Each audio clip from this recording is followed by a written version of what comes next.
Okay, we will now begin the second half of the candidate forum, the mayoral candidate section. We would like to begin by doing the Pledge of Allegiance to the United States of America. Everybody please stand up. The United States of America, and to the republic for which it stands, one nation, under God, indivisible, with liberty and justice for all. Thank you.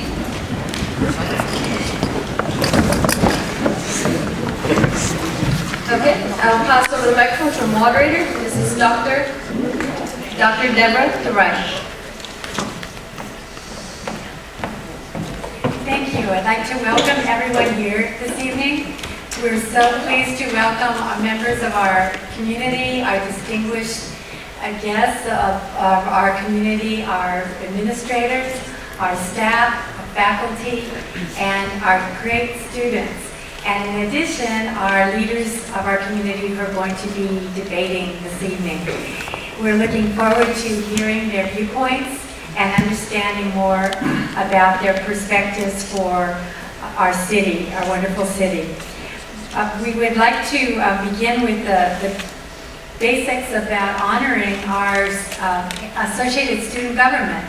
Our students here have recently been recipients of an amazing Youth Activism Award for some of the great activities that they have been committed to, not only on campus, but also throughout the city of Oxnard and the county of Ventura. And I'd like us all to start that evening off with a rousing big hand for us.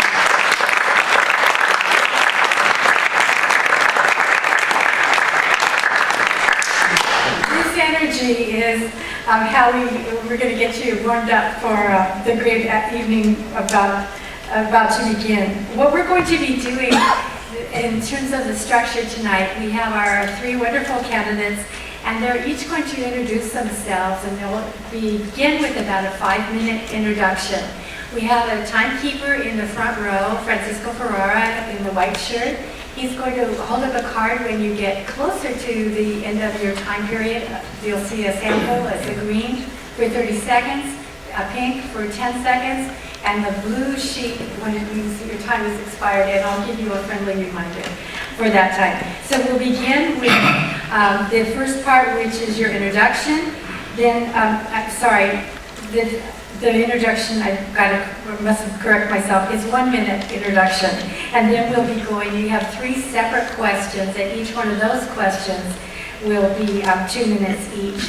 And then we'll have a time where you have questions from the audience, and we'll ask that you, the audience, if you think of questions as the candidates are speaking earlier, our student body president and our other officers will be walking around with cards for you to be able to fill out and ask questions, and then the candidates will have a chance to answer some of the questions from the audience. And then at the closing of the evening, our candidates will have an opportunity for a 1-minute closing. Okay, so we'll begin, and the first question when we begin, we'll start with Mr. Stein, and we'll go to the next question down the line. We'll begin with Mr. Flynn, and then we'll begin with Mr. McDonald. But the first portion of this is just a brief introduction so that we understand who our great candidates are here tonight. And for that, we will begin with Mr. Stein. Thank you for inviting me. This is a great turnout, and I appreciate the warm response I'm getting. My name is Larry Stein, and I'm an accountant. I focus on fiscal issues. I've been studying fiscal issues of the state of Oxnard for over 20 years. I wish to be the next mayor because of 3 points. I believe that we need to have local labor for local jobs. We're going to be spending $500 million, that's $500 million in the next 10 years on capital improvement projects.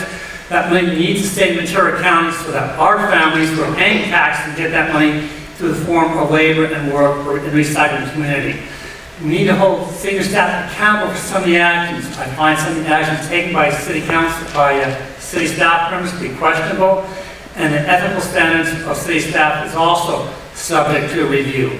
The third issue, I want to be have the state be more proactive, not reactive when it comes to social issues.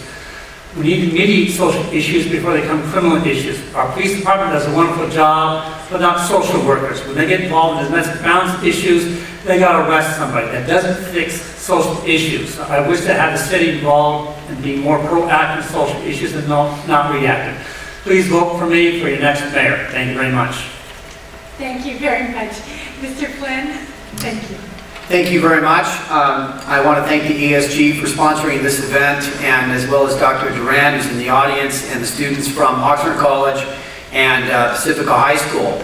As many of you know, I'm the mayor of the city of Oxnard. It's a privilege to be the mayor of Oxnard. And most importantly, about 22 months ago, I was elected as mayor, I believe, to restore confidence in Oxnard's government and the leaders in Oxnard to lead this great community. And I think, largely speaking, as mayor, I've made a down payment towards restoring that confidence and trust that people elect public officials to represent the people, not special interests. And I'm a candidate who believes in people above special interests.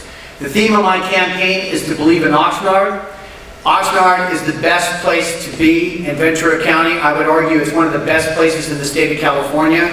But in order for Oxnard to move forward, people have to regain the confidence that they lost several years ago when the Federal Bureau of Investigation and the District Attorney investigated the city. I think the City Council, collectively, I serve on the City Council with Councilman McDonald, has made great strides to restore that confidence, but we haven't finished our work yet. We have a lot of streets that need to be paved. We've gotten that underway. And most importantly, I ask for your vote November 4th, and thank you very much for attending this evening. Thank you. And Mr. McDonald?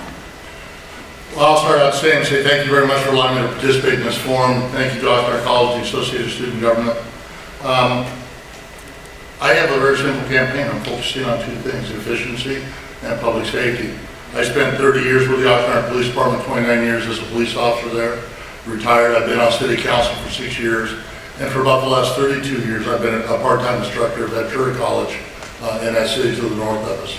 I'm very involved in this community. I love this community. When I retired, my wife and I had a brief discussion saying, where would you like to live? We can live anywhere we want. And her answer was simple. She said, we're already here. This community is very important to me. I want to see us prosper and move to the future, and I would ask for your vote in November. Thank you very much.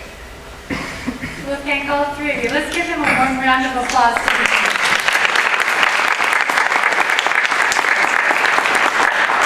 Thank you. And to begin, we're going to ask the first question, and the first question is a two-parter, and I'll begin with Mr. Stein. This question is, the first part is, what is one thing you believe Oxnard needs more of? And the second part of it is, what is one thing Oxnard needs less of? So again, what is one thing you believe Oxnard needs more of? And the second part, what is one thing Oxnard needs more of? Awesome.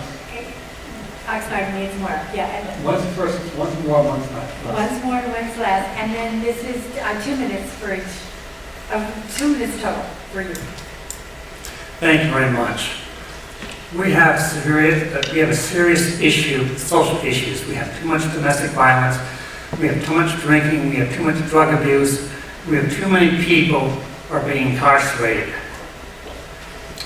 Being incarcerated doesn't solve social issues. So I propose that we hire social workers. The Ventura County is loaded with social workers, but they're overburdened. Most of the caseload stems from Oxnard. We need to treat our family as family. We need more social workers and get involved. The police department does a wonderful job, but not social workers. We need experts on social issues to solve social issues. The criminal justice system isn't working. On that note, we could use fewer police officers. If we're going to take the money somewhere, perhaps the police department can see a budget reduction. We have approximately 1 type-class crime per hour. That's 12, less than 17 per day. We have 90 uniformed police officers to handle class 1 crimes at 1 per hour. To me, based on class 1 crimes, we have too many police officers. A lot of police officers are going out for calls for service related to social issues. If we can fix the social issues, our police department can focus on criminal issues and resolve criminal crimes. The activities taking place aren't being solved by the police department because the resources are lacking. It's not the lack of effort, the lack of funding. And if we allocate our fund and fix the problems, then the police department can go get involved in solving real issues that face the community at large. Thank you for your time. Thank you. Mr. Flynn? Well, I appreciate Mr. Stein's perspective on social issues, but I think largely speaking, social issues hinge on economic prosperity. And the more prosperous people are, not just in this country or state, but here in the city of Oxnard, the less social issues there will be. Doesn't mean that with prosperity all social issues go away, but really it's about prosperity, and being that this is an institution of higher educational attainment, it's all about education. And it's about you, young members in this audience, understanding, and I think your presence here confirms this, that the direct link is between education and higher attainment and prosperity in society. So you want great lives, you want Oxnard to be a great place, it is a great place, but you want to be a part, you're the future leaders of this community, and it's all about education, higher educational attainment, and prosperity of the residents. With prosperity, a lot of the social problems will go away. So I might argue a little bit of a different bent. I don't think we need more government workers. I don't think we need more police. I don't think we need to grow government. We need to grow prosperity in the city of Oxnard. Thank you very much. Mr. McDonald? Thank you. I think the first thing that we need less of, I'll start out with more of, is we need more focus. If you watch us as an organization, as a governing body, we have no focus, we have no direction, we seem to be all over the map. We need to get down to business. We are elected to make decisions on behalf of the city. Unfortunately, it's not unusual that our meetings will go beyond the 5-hour limits. Sometimes they go till midnight, they've even gone later on 1 or 2 occasions. And it's not unusual that we don't even get through a full agenda in one night and we push things off. Unfortunately, our staff relies upon us to make decisions so they can carry out their duties and do the job they're supposed to do. And when we don't make decisions, they can't do their work. That's inefficient for government. In terms of what we need less of, it will hinge upon the first part of the question, endless discussions.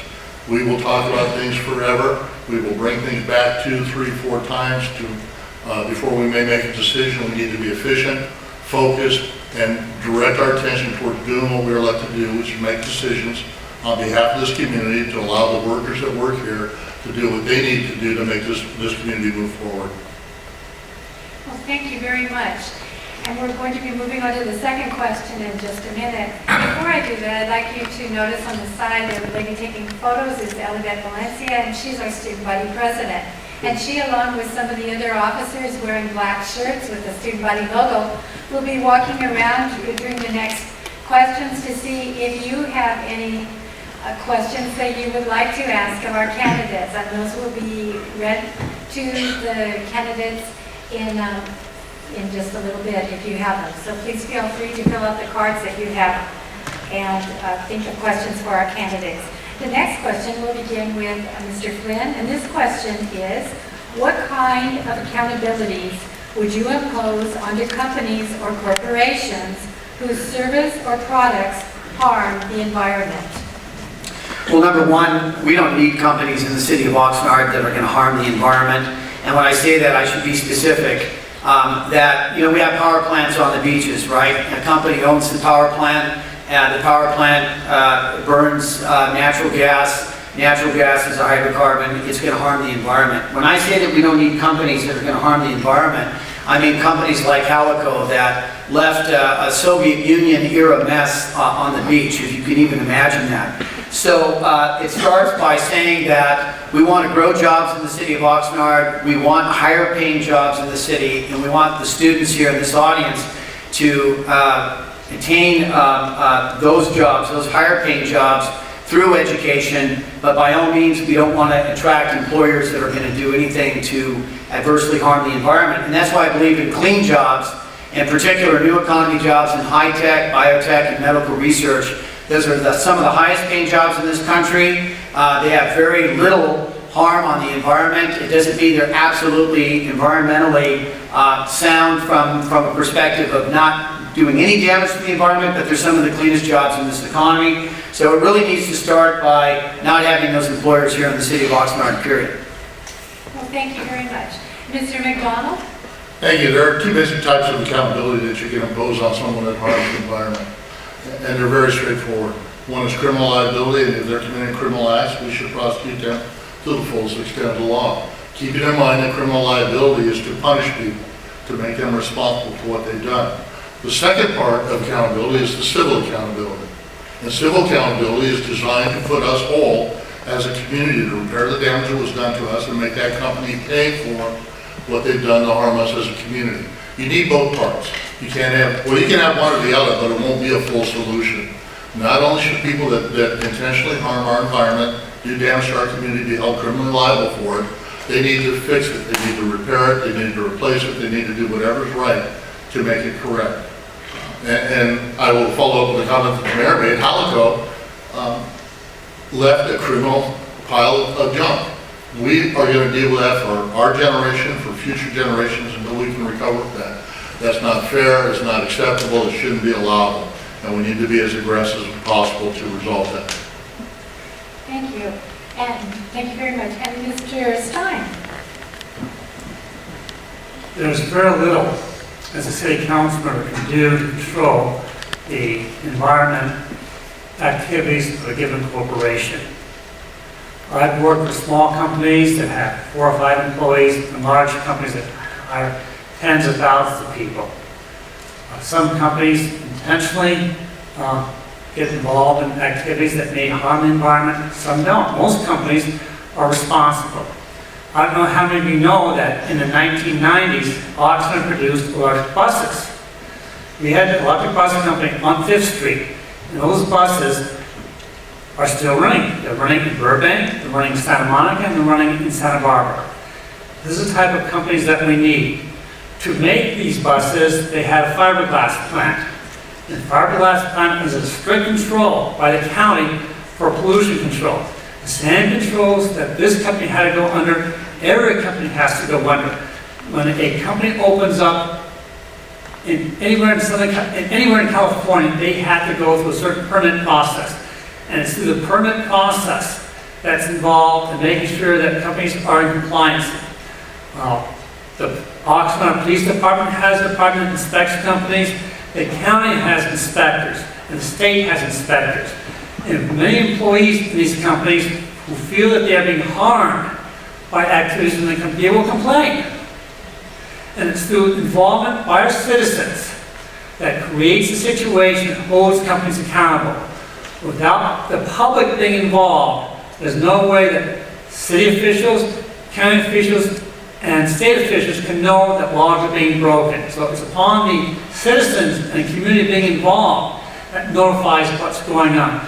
So in of itself, companies come in cleanly and will operate cleanly, and it's the responsibility of the community to hold companies responsible. Thank you. Thank you all for your responses.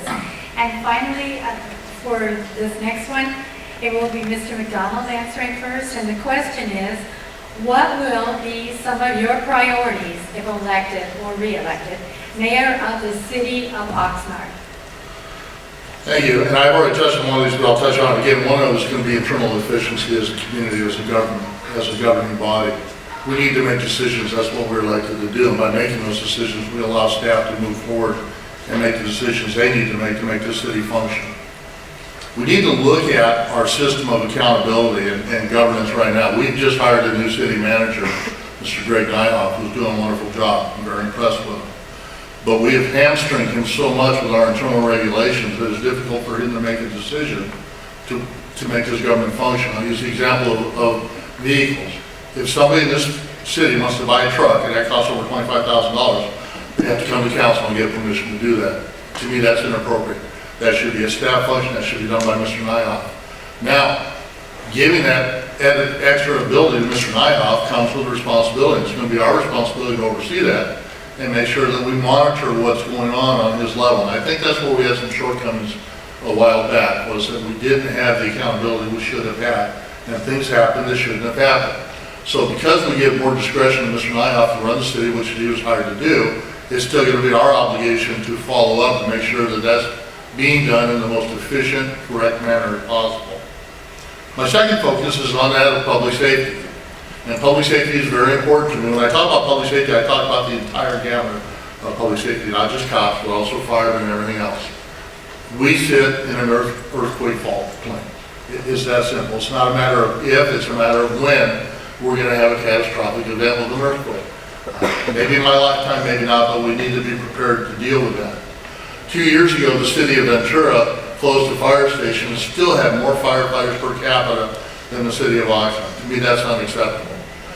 And to follow up on the comment about Mr. Stein, hiring social workers is nice, but when someone calls 911, they expect a policeman, they expect a fireman, they expect them there within about 5 minutes, hopefully.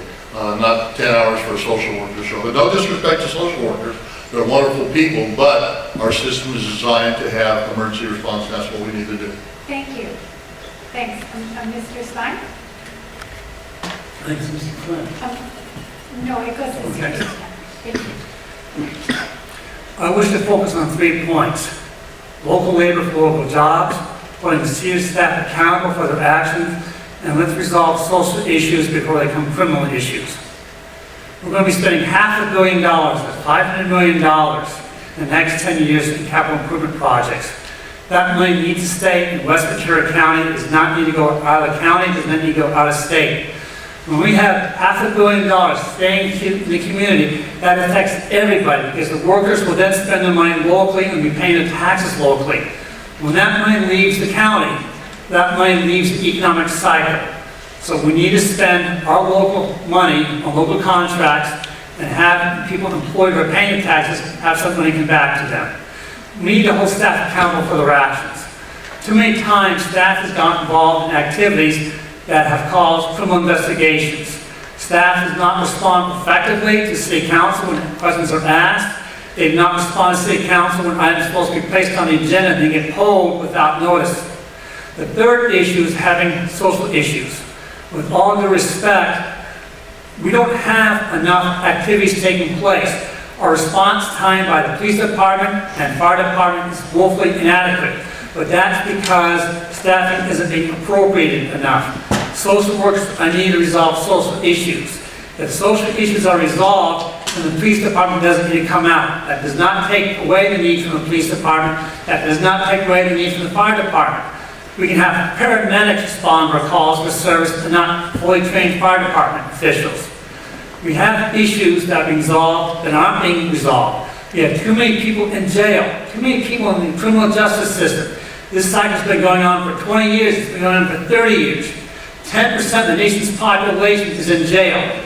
This practice needs to stop. I think having more social workers will help resolve this issue. Thank you. And now, Mr. Flynn.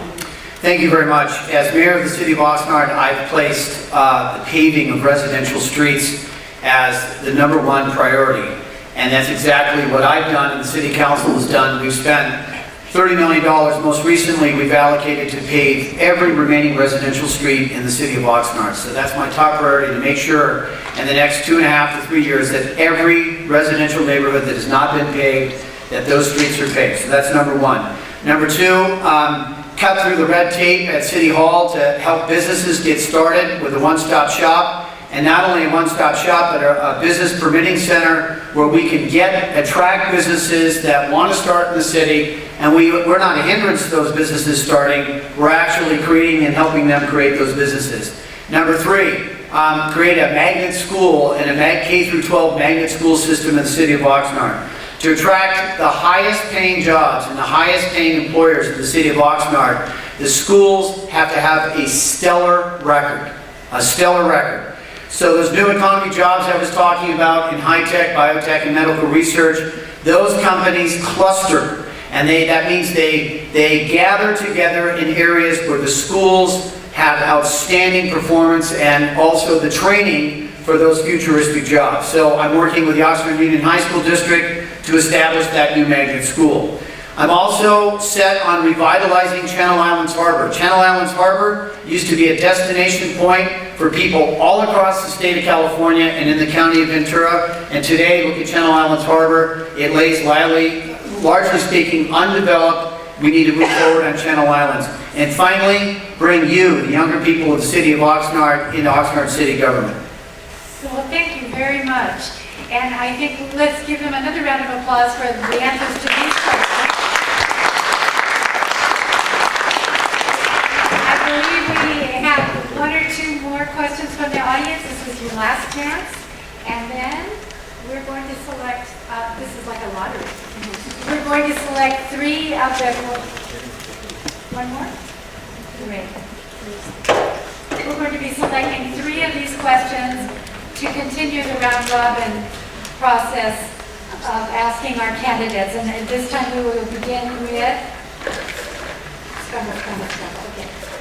We're going to begin with Mr. Stein with this question. And his question is, how would you handle an overly violent police officer? I think that is as a city council, as a mayor. By the time it comes to city council, the issue has to be not directed by city council. The direction needs to be handled by both human resource and the police chief. It is the responsibility of the city council to give direction to only two entities, the city manager and the city attorney. If there is direction taking place by any employee, not just the police officer involved in violent activity in performance of his duty, that action is handled through the course of normal procedure. And that procedure is handled through the city manager and his department head. So the city council can do very little in personnel issues.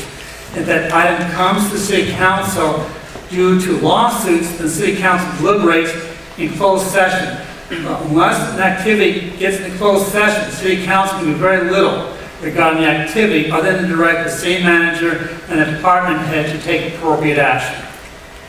Okay, thank you. And Mr. Flynn? And could you restate the question again, please? Yes, basically, the question is, how would you handle, I'm sorry, I don't have a question. How would you handle, no, someone else. How would you handle a violent police officer? Well, when it comes to city employees, a mayor and a city council handle it by referring it to the city manager. The city manager is the chief executive officer of the government. It's kind of interesting sometimes about what people actually think, what a mayor does and what a city council does. But if it comes to any employee, not just a police officer, but any employee in the city, a city council member or a mayor doesn't directly handle those types of personnel issues. It's the city manager, and it's referred to the city manager for appropriate action. Thank you very much. And Mr. McDonald? Well, I think we need to remember that the tone is set by the city council, how the city responds to any employee, be it a police officer or anyone else that is overly violent. Remember that police officers are here to protect the community. They're held to a higher standard. They're expected to set an example. If they don't adhere to the law, that is unacceptable. And there are systems in place, criminal prosecution or whatever, that need to be utilized to address that issue. It's not something we can turn our back on. It's not something we can ignore.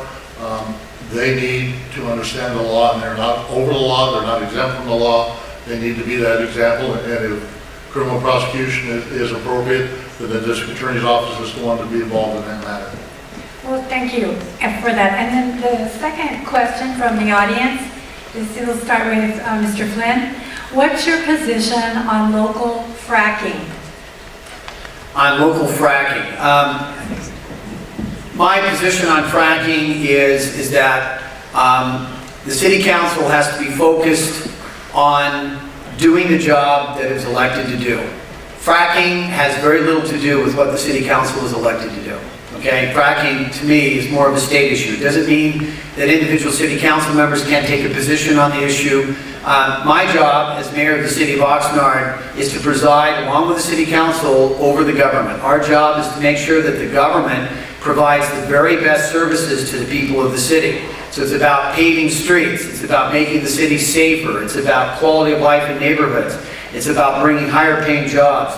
So as much as I think fracking is on the minds of many people, as mayor, quite frankly, I'm more concerned about the streets, I'm more concerned about higher paying jobs, I'm more concerned about the government doing the job that it's supposed to do. Okay, thank you. And Mr. McDonald? Hey, Guy, I think when you look at it in totality, and first off, I want to say that the city of Oxnard, in our code, does not allow for new oil drilling, exploration, anything within city limits. It's not possible. The existing wells that are out there are existing, what they call existing non-conforming, and most of them are outside city limits.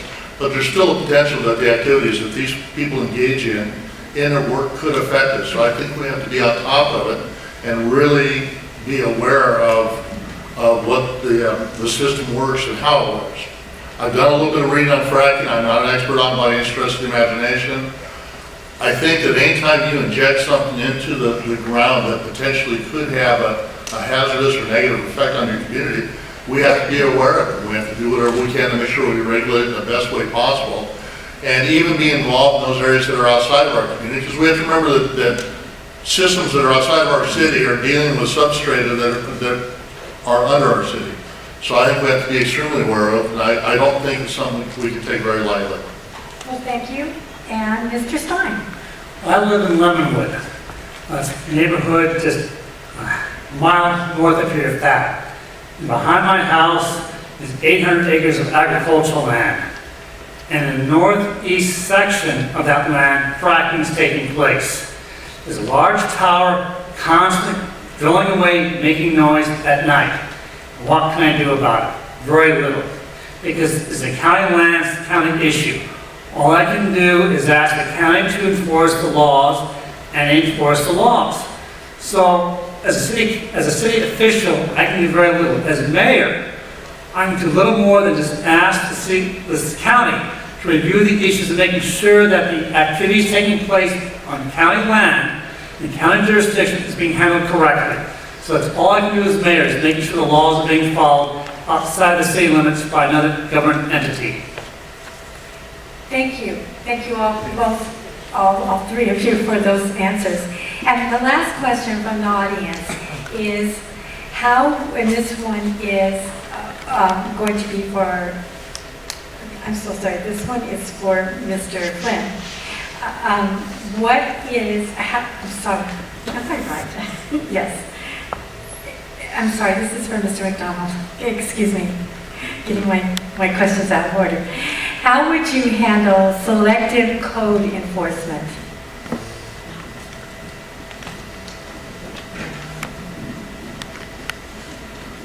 I'd be willing to let Mr. Flynn go first if you like. Just want to get confused. How would I handle selective code enforcement? Well, I will start out by saying selective code enforcement is not acceptable. The rules of our community, the rules of our land are that we are all treated equal. So when you use the term selective, that to me denotes improper activity, improper behavior on the part of somebody. It's not fair that maybe the mayor gets told he can't do a certain thing and Mr. Stein gets a citation for doing that thing. I think that's disparate treatment. If we're going to have the rules, they need to be fairly and impartially utilized across the spectrum. And my biggest concern, I think, is we have a lot of rules out there that we don't enforce. And my question always is, if we're not going to enforce them, why do we even have these rules? But selectivity in any type of enforcement, be it code enforcement, the police department, Coupa, anything, any type of selective behavior is unacceptable. It has to be fair and impartial. It should take into account your economic status, the color of your skin, the church you go to, the school you attend, nothing. It should be equal across the board. Thank you. And now Mr. Stein. There is selective compliance on our city laws. I've complained numerous times in city council meetings and in private that it appears that commercial entities seem to get preference over code issues than residential entities. A case in point is this recent drought issue. Commercial property owners aren't being cited as often as residential property owners. And we only have one water compliance officer to enforce the entire drought codes in the city. Just one. So why doesn't the city hire more enforcement officers of code? Because they don't want to. We have 4 positions available for part-time code compliance officers. Only 2 have been filled by the city, even though city council directed 4 to be hired. So why isn't City Council making sure we have sufficient staff available to make sure code is in compliance? Is because City Council doesn't actually want to see compliance codes being enforced. Okay, thank you. Thank you very much. Mr. Flynn? So I don't know of anybody running for any political office that's ever going to say to people, absolutely, I support selective code enforcement. I believe that just certain people in the community are going to pay the price for what other people don't have to do. So, I mean, I think it has somewhat of an obvious answer, but just to explain to the audience that codes are the equivalent of laws in a city. And largely speaking, laws are designed to protect people's health and safety. And so the job of code compliance is to make sure that people adhere to a set of rules, and by adhering or abiding by that set of rules, it will protect their health and safety. And I agree with Councilman McDonald. We have a lot of rules. Some of them I don't even think should be on the books. I don't even think should be a focus because they're nitpicky, they're a waste of time, and they really have very little to do with people's health and safety. Whether how your blinds are on the windows and a variety of things. What really is a concern of mine is that we have people in the city of Oxnard that are living in very, very unsafe housing conditions. Very unsafe. And I think they're being preyed upon by a group of people who, again, they're ethically challenged, and they're subjecting to these people to very unsafe living conditions. And that's really what code enforcement should be focusing on, making sure that people are never placed in a situation where a family or an individual's life is in danger. Thank you. Thank you very much. Thank you for your comments and the answers to the response to the questions from the audience. And now what we would like to do is to have the closing comments from each one of our candidates. And for this one, we're going to begin again with Mr. Stein, and you will have 1 minute for each one of these closing statements.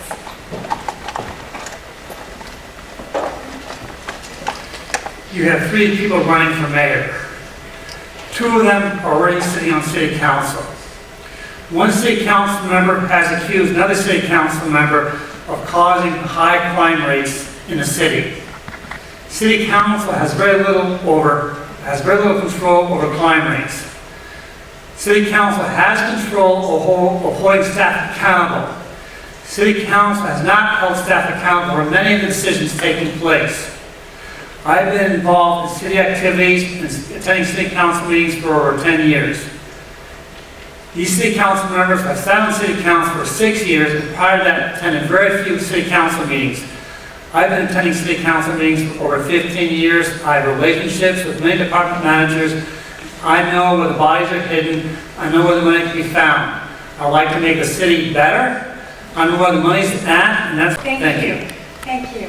And Mr. Flynn?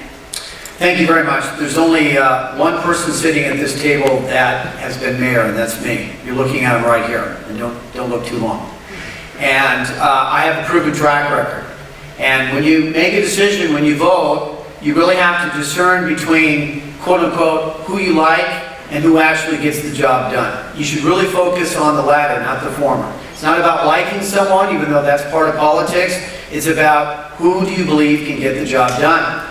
And as mayor of the city of Oxnard, when it comes to streets, I've gotten that job done. I led the city council to approving $30 million to be spent on paving every residential street in the city. Either I presided over that and I led that, or I didn't, and I actually did. I led the city council in taking over our trash facility, which is going to save the taxpayers $2.5 million. That is proven performance, and it is focused proven performance. It's not all over the map, it's actually getting the job done. So as your mayor, I ask you for another 2 years. The future looks great, and we have a great city manager that's going to, together with the city council, lead us in the right direction. So I ask for your vote. I appreciate your support and your confidence. Thank you. And Mr. McDonald? Again, I'd like to thank Associated Student Government for putting us on, allowing us to be here, and our moderator, Dr. DeReese. Thank you very much. And I will borrow part of the mayor's statement, is who's getting the job done. And as council, we're not getting the job done. We are not making decisions. We're not efficient. We're not focused. The decisions we've made in the last couple of years without long-range planning have caused us to leave 25 positions open in the police department because our HR department didn't have to go to hire anyone because they were focused on other issues. That's unacceptable. I'm a public safety candidate. I come from public safety. We have ignored public safety for the last 2 years. I believe it's time to change. I think it's time to be focused, to make decisions, which is what we're elected to do, and to move forward doing the business of the city. Not having 7, 8, 9-hour council meetings and pushing stuff off the agenda. As mayor, we will be focused, I will be focused, and we will move to the future and give Mr. Nyhoff the ability to run the city the way he should. Thank you very much, and let's give a big round of applause.